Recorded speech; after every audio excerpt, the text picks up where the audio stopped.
กรอกเขาเท่เลยได้บ่ได้กรอกบ่ได้ยังเด้อ โอ้คักอะไร ให้มันแน่เป็นอ่า คักเนาะ ครับ เลื่อมบาทนี่ ให้คนกล้าไปเมืองงามแม่โดย ดีใจนำและดีใจนำตุดการเนาะที่ผู้ใหญ่เมตตาเฮ็ดเฮือนเฮ็ดซานนำทางตุดกาโอนสำเร็จเนาะบาทนี่ ประมาณซ้ายเนาะ งานนั้นในเอาละ ยังอีกมืออื่นนี่กะสำเร็จแล้วบาทนี้พี่น้อยยังแต่ท่าขึ้นเฮือนไม้บาดนี้ thank you พอดีเลยเนาะกับอนาไมโซลานี่ พอดีเลย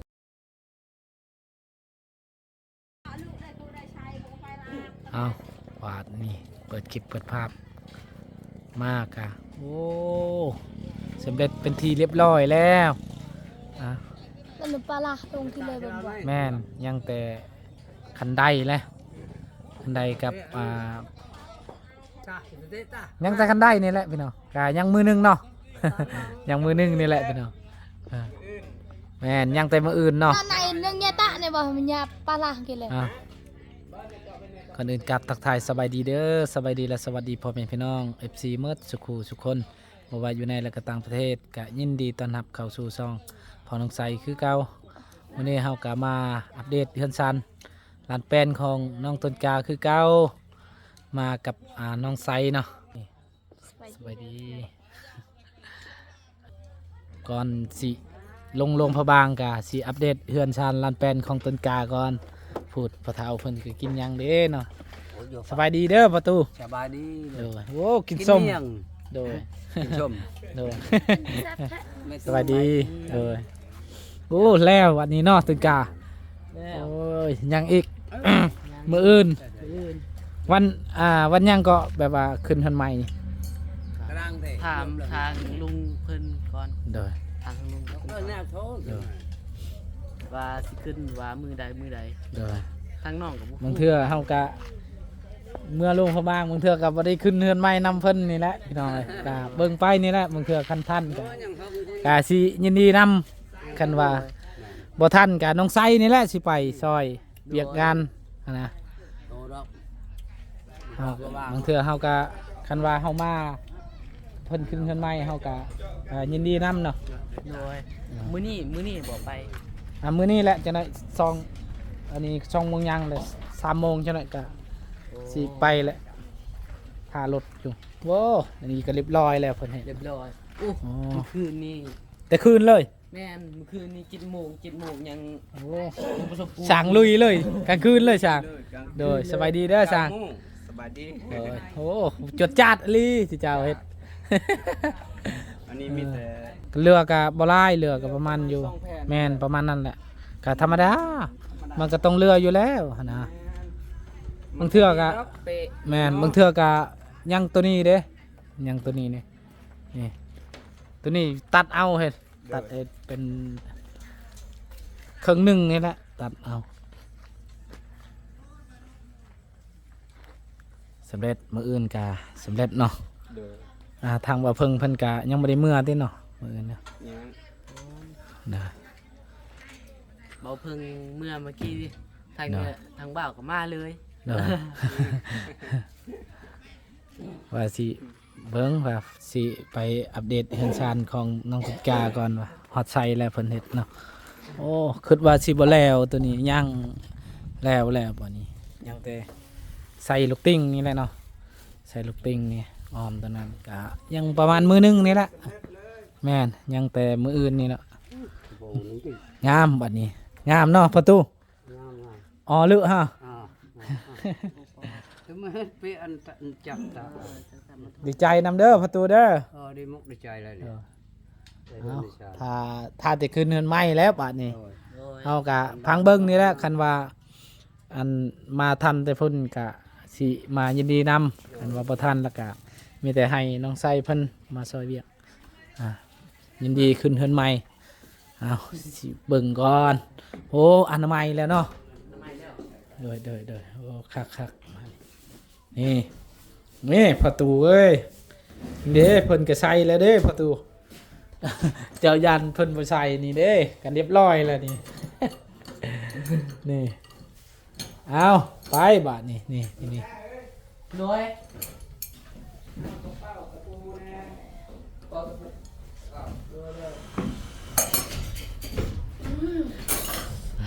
ก็มีแต่เปิดนี่กับปลาทุก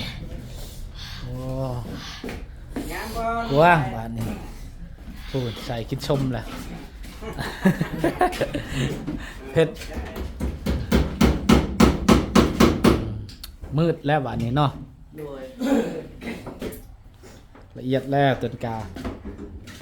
โอ้กว้างบาดนี้มีเงินก็ใส่ตู้เสื้อผ้าใส่กะโอ้คักมันกว้างเฮ็ดอ่า เล็ก2ห้องก็ได้เลย ส่งห้องบ่ได้แต่ว่าก็ได้อยู่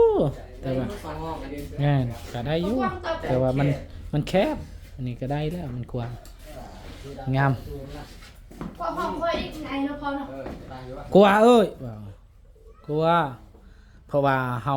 มันเป็น2ห้องเพิ่นว่าห้องเดียวเลยมันก็ใหญ่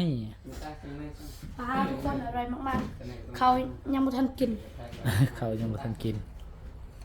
ต้นกากินแล้วครับ กินแล้วเอ้าก็กินเมื่อกี้นี่โทรหาน้องไส้ก็อู้ไปเรียกมา ได้ยินอยู่ใส่ว่าแม่นบ่ตอนจะว่าอยู่เฮือนละน้อยบ่เพิ่นโทรมากินข้าวอยู่นี่เด้อว่ามีอาหารว่ะ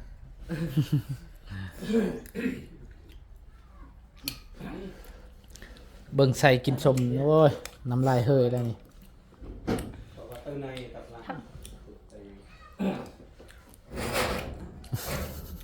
อ่ะเราได้กินละ ต้องหนูอันเจอเทา อ๋อจดจาดเพิ่นเฮ็ดเนาะงามบาดนี่ มาเด้อพี่น้องสุขสันต์วันลอย งามเนาะต้นกาเนาะ งาม ดีใจบ่ อู้ดีใจเลย ตอนนี้เฮาต้องคอยเปิดแล้วนี่ตัวกายอันนั้นเปิดแห้งนี่มันแตกนะนี่ โดย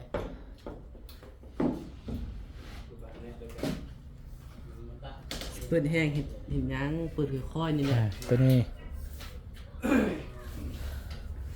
สร้างเพิ่นยังสิใช้อีกเพราะว่าบ่ถึกตอนนั้นเด้อ โดยใส่บ่ได้ โอ้ละเอียดแล้วบัดนี้เนาะพอตัว ดู ปูชาดปูย่างกาเรียบร้อยบัดนี้อ่าดีใจนำงามพอดีอยู่แหละพอใหญ่ก็บ่ได้ใหญ่น้อยก็บ่ได้น้อยพอดีอยู่คัก ตัดไหน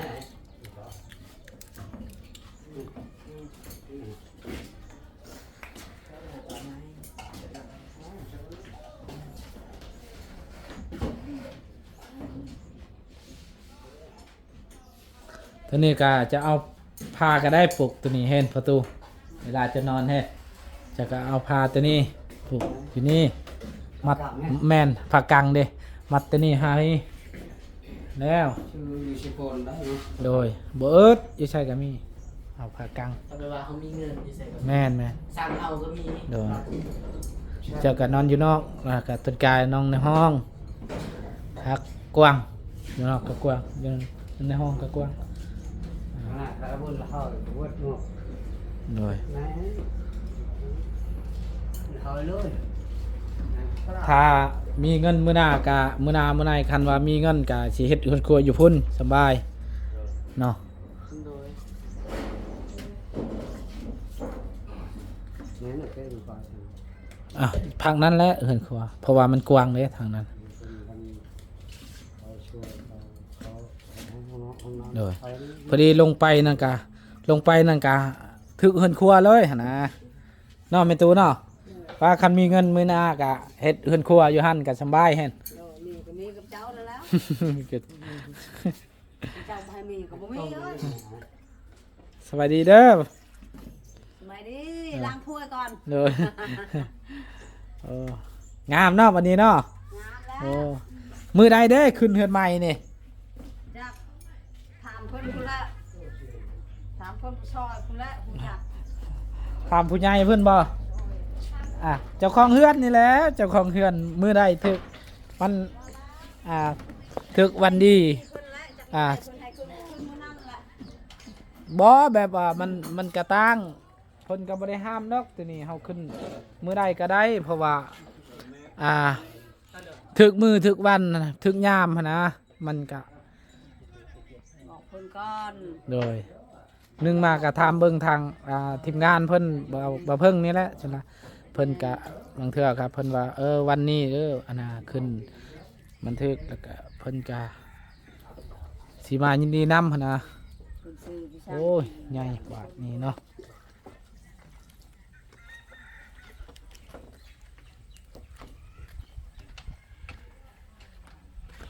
งามอันนี้ยังจะเก็บตัวนี้แหละเนาะเก็บตัวนี้แล้วก็ไปปะอยู่หั่นเฮ็ดนี่ตัวนะครับเก็บไว้ตัวนั้นแล้วก็สิเฮ็ดอันน่ะคอกไก่ก็ได้เฮ็ดตัวมันฮะเฮ็ดคอกไก่เฮ็ดหยังแม่นตัวมันครึ่งหนึ่งหั่นน่ะเฮ็ดคอกไก่ยังได้อยู่งามบัดนี้ดีใจนำเด้อท่านกา ได้เฮือนได้ชาน คิดอยู่ว่าสิได้เฮือนแบบนี้ป่ะแม่ตู้คิดอยู่ว่าแม่ตู้ มันที่ได้คนซอยทางนี้มีแค่ที่บ่มี โดย โดย มีบ่หลายคนซอยเฮือนไทยทาง โดยแม่นแหละ แป้นหลักบางใหญ่ เฮากับบริคิดบริพันธ์เนาะแบบว่า แต่ก็เป็นคนบ่ค่อยได้จะซื้อ โดยคือทางบาวบุญคงก็คือเดียวพี่น้องทางพ่อใหญ่เพิ่นซอยหลายทานเพิ่นซอยกะโอ้ขอบบุญขอบคุณเนาะถึงใดกะบาวบุญคงกะบ่ได้ลืมบุญคุณทางทีมงานและทางพ่อใหญ่ใจดีเพิ่นที่สดซอยได้เฮือนได้ชานเฮากะคันว่าได้กะอยากสิเฮ็ดสะพานบุญคือเก่าคือกันเนาะเพราะว่าเฮาได้เฮากะสิไปซอยหมู่อีกแบบนี้แหละเฮาก็ยินดีที่สะพานบุญโอ้ละเอียดนี่ แต่คนบุญก็ได้เฮือนครัวนี่แหละ เด้อค่าเฮามีเงินมื้อหน้าเฮาก็ต่อเติมเฮ็ดเฮือนครัวนี่อยู่นี่แหละยังโอ้งามบัดนี้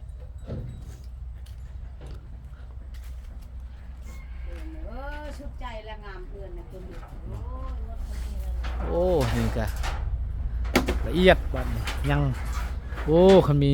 ทาสีอีกโอ้ให้งามเฮือดเจ้าเนาะต้นกาคันว่าทาสีอีกโอ้งาม ลงในล่างเลย เด้อแล้วก็เจ้าเอานำทูล้างเมิบนี่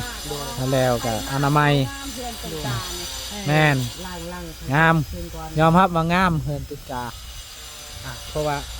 มันงามแต่ละแบบนะแบบว่าเฮือนทางบ้านบุญคงก็งามแต่ว่าทางเฮือนบ้านบุญคงก็โมเดิร์นเนาะอันนี้มอชงจั่วเนี่ยโดย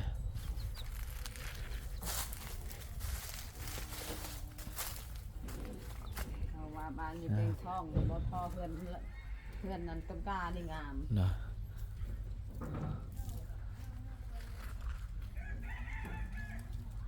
น่าจะไปเก็บปะ แหละ น่าไป ไปดงเปาะเก่งทวงตะบนพอทอดงต้นกาอ้อเห็นนะ เก่งตัว น่าไป เก่งทองนะเอ้า ดงอันนั้นเด้ดงเสาหัวเด้เสาหัวเพิ่นนั้น เจ้าเว้าอย่ามาเทียบเจ้าน่ะเฮ็ดไหมเรา แม่ น่ะ น เฮือนเก่า เฮือนเก่าเราใช้แต่ฟ้ามัน เฮือนเก่าใส่ ซื่อ แต่ฟ้า ๆเฮือนสิเจ้าแบบว่าไหม้หมดเลยนะ ไม่หมดเลย โดย นี่ แหละ แม่นอันนั้นเฮือนเพิ่นแป้งเอาเนี่ยคือเฮือนอันน่ะบ่าวหยังก็อยู่บ้านอันนั้นเด้บ่ซ่อนเนาะโดยคือเฮือนบ่าวซ่อนนี่แหละบ่าวซ่อนเพิ่นก็แป้ง แป้งเอาบ่แม่ เพิ่นใช้ใส่ผ้าตัวนี้ใส่ผ้าแล้วก็ใส่ชังกะที่เพื่อนนะคือกันน่ะโดยเพื่อนในเจืองก็ไม่คือกันซ้ำกันแหละเพื่อนในเจืองคือซ้ำกัน ใหญ่กว่า ใหญ่กว่า บ่ ใหญ่กว่า ซ้ำกันแต่ว่าเพื่อนก็ โมเดิร์นแมน โมเดิร์นงามกว่า โมเดิร์นแต่ว่าเฮือนลาวนี่ก็อันนั้นทรงจั่วงามหมดมันยังบ่งามตัวนี้ จะคอย มันงามเนี่ยเจ้าถึกใจโมเดิร์นเจ้าเฮาก็โมเดิร์นแหละเด้อเฮือน นั่นแหละเขาเคยเลือกโมเดิร์นแรกจะเอาโมเดิร์น โดย เลือกสุดจัวบ่ได้เลยเอาโมเดิร์น เฮาก็ต้องว่าเฮือนเฮางามเนาะ เห็นบ่แม่ตู่บ่แพ้น้องไส้เด้อน้องไส้ว่าเฮือนน้องไส้งามเห็นเขาก็เลยว่าใจเอามาก็คือได้ส่งแบบใดก็ตามใจเขาแหละ เลยบ่อันนี้ก็งามเลยโอ้ยสุดยอดแหละเพิ่นทรงจั่วมันจะเปลืองกว่าอันน่ะทรงโมเดิร์นสังกะสีเพิ่นไม้เพิ่นหั่นนะแบบไม้มันสิเปลืองกว่าเพราะว่าโมเดิร์นมันบ่ได้เปลืองไม้มันเฮ็ดแบบเดียวเลยหั่นนะ งามกว่าแต่บ่ได้เปลืองพบแถมงามพบเพื่อนนี่ก็งามแล้งามคนละแบบ งามคนละแบบบ่แม่นว่าบ่งามงาม งาม ยอดงาม งามแต่บ่เท่าเพื่อนบ่ได้ ใจมักเนาะใจมักไผ่มักมัน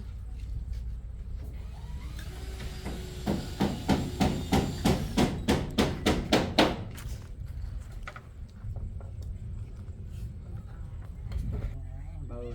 รัว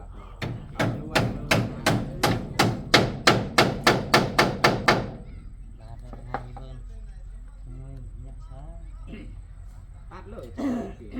เตกเลยเจาะเลย มันชาหน่อยหนึงนำเฮาซิวนี่เนาะสร้างเนาะกันเฮาบ่ซิวนี่ก็โอ้จดจัดเลยเนาะ กันเฮามากกับมันฮอด9 โมง 10 โมงแต่ละมื้อนะ โดยแม่นแหละเพราะว่ามาช่วยแน่เนาะ บัดอันพาเครื่องยังบ่มาแน่ โดย แล้วก็มื้อวันไปนมัสการ โดยแม่นแหละ เรียกอันตั้งมาบ้าไปก็เป็นโบราณแน่ โดย เป็นเรียกงานบ้านนะ เอาวันนี้ก็สิกลับแล้ววันนี้พี่น้องเอ้ยอ่ะมาอัปเดตเฮือนซานหลานแป้นของน้องต้นกล้าก่อนเพราะว่าเฮาสิมือน้องพ่อบางก็บ่ได้อัปเดตแล้ว กาแล้วสำเร็จเสร็จสิ้นเนาะประตูเอ้ยดีใจนำเนาะเอากาสำหรับคลิปนี้กาสิขอจบไว้เพียงสำนี้ก่อนพ่อแม่พี่น้อง FC หมดสุขุสุขคนที่ติดตามและรับชมของช่องบ่าวบุญคงขอบคุณขอบคุณสำหรับคลิปนี้บ่าวบุญคงกาสิจบไว้เพียงสำนี้ก่อนกับคำว่าสบายดี